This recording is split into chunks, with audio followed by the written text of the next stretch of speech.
നമുക്ക് ഇന്ന് വഴുതനങ്ങ തീയൽ വെക്കുന്നത് എങ്ങനെയാണെന്ന് നോക്കാം. അതിന് വേണ്ടിയിട്ട് ഇതുപോലത്തെ 3-4 വഴുതനങ്ങ ഇതുപോലെ കനം കുറച്ച് ചെറുതായിട്ട് അരിഞ്ഞിട്ട് അത് വെള്ളത്തിലിട്ട് വെക്കാം. ഇതിൽ കറയൊക്കെ പോകാൻ വേണ്ടി കുറച്ച് നേരത്തെ ഇതരിഞ്ഞ് വെള്ളത്തിലിട്ട് വെക്കണം. അതിനുശേഷം തീയലിന് ഒരു അരപ്പിന് വേണ്ടിയിട്ട് ഒരു കപ്പ് തേങ്ങ എടുത്തിട്ടുണ്ട്. അതിലേക്ക് ഒരു 5-6 മുളക്, ഒരു പിടി മല്ലി, 1-2 അല്ലി വെളുത്തുള്ളി, 5-6 ചെറിയ ഉള്ളി കീറിയിട്ടത്, ഇതെല്ലാം കൂടെ നല്ലതുപോലെ ഒന്ന് വറുത്തെടുക്കാം.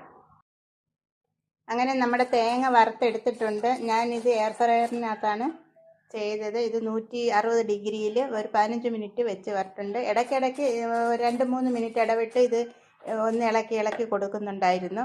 ഇപ്പോൾ അത് റെഡി ആയിട്ടുണ്ട്. ഇനി ഇതിലേക്ക് അല്പം മഞ്ഞൾപ്പൊടി കൂടി ഇടാം. ആ ചൂടോടുകൂടി തന്നെ ഇതിലേക്ക് മഞ്ഞൾപ്പൊടി ഇട്ട് ഇളക്കി ഇനി ഇതൊന്ന് തണുത്തതിന് ശേഷം ഇത് നമുക്ക് നല്ലതുപോലെ അരച്ചെടുക്കാം. കടുക് പൊട്ടിയപ്പോഴേക്കും അതിലേക്ക് ഒരു പിടി ചെറിയ ഉള്ളി,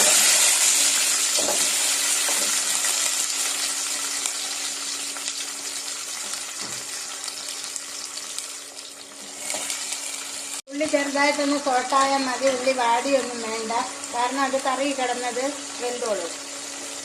ഉള്ളി ഒന്ന് സോട്ടാകുമ്പോൾ അതിലേക്ക് നമ്മൾ അരച്ച് വെച്ച് അരപ്പൊഴിച്ച് കൊടുക്കാം.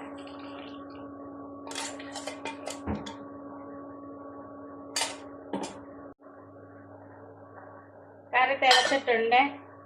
ഈ കറിക്ക് ആവശ്യമായ ഉപ്പ് കൂടി ഈ സമയത്ത് ഇട്ട് കൊടുക്കാം.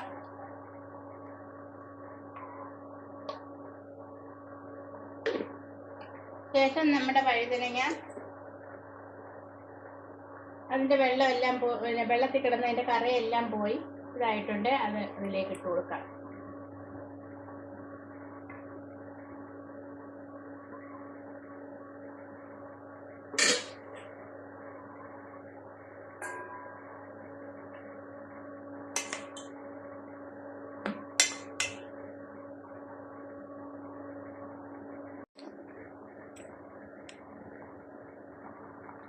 കറി ഇപ്പോൾ ഇത് നല്ലതുപോലെ തിളച്ചിട്ടുണ്ട്. ഈ സമയം നമ്മൾ തക്കാളി, ഇതിൽ ഞാൻ പുളി ചേർക്കുന്നില്ല. പുളി വേണ്ടുന്നവർക്ക് പുളി ചേർക്കാം. ഞാൻ പുളിക്ക് പകരം തക്കാളിയാണ്, വലിയ 2 തക്കാളി അതുകൂടി ഇതിൽ ചേർത്ത് കൊടുത്ത് ഇനി ഇത് ചെറിയ തീയിലിട്ട് വേവിച്ചെടുക്കാം.